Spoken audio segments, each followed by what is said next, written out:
سورت المائدہ آیت نمبر 42۔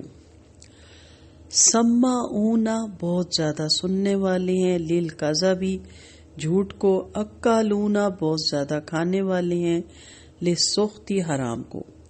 فَإِن پھر اگر جاؤکا وہ آئیں آپ کے پاس، فاحکم تو فیصلہ کر دیجئے، بینہم درمیان ان کے، او یا عارض اعراض کیجئے، انہم ان سے۔ وَإِن اور اگر تعرض آپ اعراض کریں گے، انہم ان سے، فلان تو ہرگز نہیں، یضروک کا وہ نقصان پہنچا سکتے آپ کو، شیئا کچھ بھی۔ وَإِن اور اگر حکمت فیصلہ کریں آپ، فاحکم تو فیصلہ کیجئے، بینہم درمیان ان کے، بالقسط انصاف کے ساتھ۔ اِنَّ بے شک اللہ یحب پسند کرتا ہے، المقسطین انصاف کرنے والوں کو۔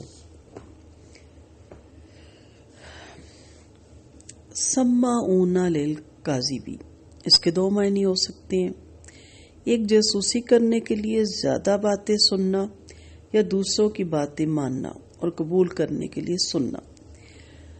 یہاں دونوں معنی مراد ہو سکتے ہیں، جیسے کہ آیت نمبر 41 میں ہم نے اس کی تفسیر میں پڑھا۔ السخط اس کے معنی لفظی معنی مٹانے اور ہلاک کرنے کے ہیں، گویا حرام مال وہ چیز ہے جو انسان کی نیکیوں کو غارت کر دیتا ہے، اور ہر اس خبیث مال پر سخط کا لفظ بولا جاتا ہے جس کے لینے میں آڑ ہو اور خفیہ طور پہ لیا جائے۔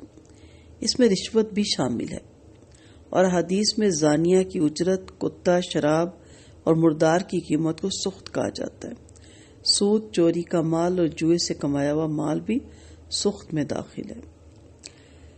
جس زمانے میں یہ آیت نازل ہوئی، یہودیوں کی حیثیت محض ایک معاہدہ قوم کی تھی جس کے ساتھ صلح سے رہنے کا معاہدہ تھا، اور وہ ذمہ یعنی اسلامی حکومت کی رعایا نہ تھے، اس لیے نبی کریم صلی اللہ علیہ وسلم کی عدالت کو اختیار دیا گیا کہ چاہیں تو ان کے مقدمات کا فیصلہ کریں اور چاہیں تو انکار کریں، اور یہ اختیار اسلامی حکومت کو کسی غیر مسلم معاہدہ قوم کے افراد کے درمیان فیصلہ کرنے کا ہے۔ رہے ذمہ لوگ، اگر وہ اپنے مقدمات اسلامی عدالت میں لائیں تو ان کے مقدمات کا فیصلہ کرنا ضروری ہوگا۔ یہی تفصیل امام شافعی رحمۃ اللہ علیہ سے بھی منقول ہے، بس اس اختیار کا تعلق معاہدہ قوم سے ہے، مگر دوسرے علماء کا خیال یہ ہے کہ یہ اختیار منسوخ ہے، اب اگر وہ فیصلہ لائیں تو فیصلہ کرنا ہوگا۔ ان علماء میں عمر بن عبدالعزیز اور امام نحوی رحمۃ اللہ علیہ بھی شامل ہے۔ نحاس نے بھی نسخ اور منسوخ میں یہی لکھا ہے کہ آیت فاحکم بینہم بما انزل اللہ، آیت نمبر 48 سے یہ آیت منسوخ ہے، جس کے معنی ہے کہ آپ اللہ کے نازل کردہ کے مطابق ان کے درمیان فیصلہ کریں۔ امام شافعی رحمۃ اللہ علیہ کا صحیح قول بھی یہی ہے۔ امام ظاہری رحمۃ اللہ علیہ فرماتے ہیں شروع سے یہ طریقہ چلا آیا کہ باہمی حقوق اور وراثت میں اہل کتاب کا فیصلہ ان کے دین کے مطابق کیا جاتا تھا، ہاں اگر وہ اپنی خوشی سے اسلامی قانون کے مطابق فیصلے کی خواہش مند ہوں تو پھر اسی کے مطابق کر دیا جائے۔ اس تفصیل سے ثابت ہوتا ہے کہ بعض جزیات میں علماء کے درمیان اختلاف پایا جاتا ہے، تاہم ان کی اکثریت نسخ ہی کی قائل ہے۔ ان لوگوں کے خباث باطن کی دیگر وجوہات کے علاوہ دو وجوہات بھی تھی۔ ایک یہ کہ وہ مسلمانوں کو اور آپ صلی اللہ علیہ وسلم کی مجالس میں آتے ہی اس لیے تھے کہ یہاں سے کچھ سنیں، اسے اپنے لفظوں میں ڈھالیں اور توڑ موڑ کر اس طرح پیش کریں جس سے انہیں مسلمانوں کو اور پیغمبر اسلام کو بدنام اور رسوا کرنے کا موقع ہاتھ آئے، اور دوسری وجہ یہ کہ وہ حرام خور ہیں، اور حرام خوری کے اثرات جو نفس انسانی پہ مرتب ہوتے ہیں وہ اس قدر کبھی اور گندے ہوتے ہیں کہ ایسے شخص کی نہ عبادت قبول ہوتی ہے اور نہ دعا۔ للسخط جیسا کہ کہا کہ رشوت میں بھی آتا ہے، یعنی ہر وہ مال، تو رشوت سے بچنا چاہیے، یہ نیکیوں کو برباد کر دیتی ہے، اور حدیث بھی آپ نے سنا ہے کہ جنم میں ہوتا ہے رشوت لینے والا۔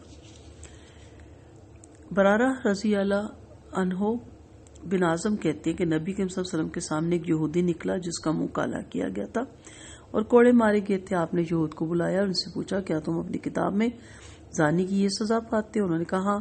پھر آپ نے ان کے علماء میں سے ایک آدمی کو بلایا اور فرمایا میں تمہیں اللہ کی قسم دیتا ہوں جس نے موسیٰ پہ توریت نازل کی، بتاؤ کیا تم اپنی کتاب میں زانی کی یہ سزا پاتے ہو؟ اس نے کہا نہیں، اور اگر آپ مجھے اللہ کی قسم نہ دیتے تو میں آپ کو نہ بتاتا. بات یہ ہے کہ ہم توریت میں رجم کی سزا پاتے ہیں، مگر جب ہمارے شرفا میں زنا کی کثرت ہوگی تو جب ہم نے کسی شریف کو پکڑتے تو اسے چھوڑ دیتے اور کمزور کو پکڑتے تو اس پہ حد جاری کرتے.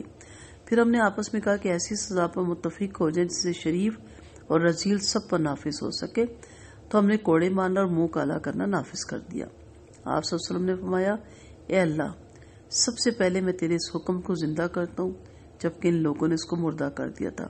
پھر آپ صلی اللہ علیہ وسلم نے اسے رجم کرنے کا حکم دیا اور وہ رجم کیا گیا. تب یہ آیت نازل ہوئی یا ایھا الرسول لا یحزنک الذین. یہودی کہا کرتے تھے محمد صلی اللہ علیہ وسلم کے پاس چلو، اگر وہ تمہیں منہ کالا کر کے کوڑے مارنے کا حکم دے تو اسے قبول کر لینا، اگر رجم کرنے کا فتویٰ دے تو پھر بچو. تب یہ آیت نازل ہوئی وَمَن لَّمْ يَحْكُم. اس حدیث میں یہود کے جس عالم کا ذکر ہے، بعض دوسری روایت سے ظاہر ہوتا ہے کہ وہ ابن سوریہ تھا، فدق کا رہنے والا تھا اور اسے توریت کا سب سے بڑا عالم سمجھا جاتا تھا اور تمام یہودیوں کے ہاں وہ قابل اعتبار اور قابل اعتماد سمجھا جاتا تھا، جس نے یہی صورتحال کو کھول کر بیان کیا تھا. سورۃ المائدہ آیت نمبر 43. فَكَيْفَ يُحَكِّمُونَكَ، اور کس طرح وہ منصف بناتے ہیں آپ کو، وَعِندَهُمُ التَّوْرَاةُ، جبکہ ان کے پاس توریت ہے، فِيهَا حُکْمُ اللَّهِ، جس میں حکم ہے اللہ کا، ثُمَّ يَتَوَلُّونَ، پھر وہ منہ موڑ جاتے ہیں، مِن بَعْدِ ذَلِكَ، اس کے بعد، وَمَا أُولَئِكَ بِالْمُؤْمِنِينَ، اور نہیں ہے یہ لوگ ایمان لانے والے. یہاں ان کی جہالت اور عناد کا بیان ہے، یعنی وہ جانتے ہیں کہ جو مقدمہ وہ آپ صلی اللہ علیہ وسلم کے پاس لا رہے ہیں اس کا فیصلہ توریت میں موجود ہے، تاہم آپ کے پاس اس لیے مقدمہ لاتے ہیں کہ شاید آپ کا فیصلہ توریت کی بنسبت کچھ ہلکا ہو، لیکن جب آپ کا فیصلہ بھی وہی ہوتا ہے جو توریت کا ہوتا ہے تو اسے ماننے سے انکار کر دیتے ہیں، جس سے ثابت ہوتا ہے کہ نہ تو وہ توریت پر ایمان رکھتے ہیں اور نہ آپ پر. اصل میں یہ اپنی اغراض کے بندے ہیں اور ان کا مقصد حیاتی دنیاوی فائدے حاصل کرنا ہے. وَعِندَهُمُ التَّوْرَاةُ فِيهَا حُکْمُ اللَّهِ، اس آیت میں اللہ تعالیٰ نے توریت میں موجود رجم کے فیصلے کو اللہ کا فیصلہ قرار دیا.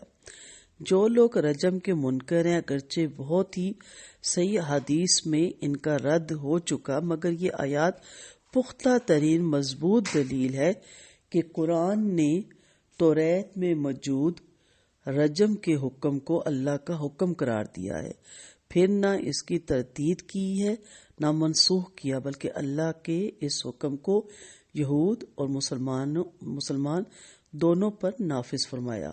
معلوم ہوا کہ قرآن میں بھی رجم کا ذکر موجود ہے.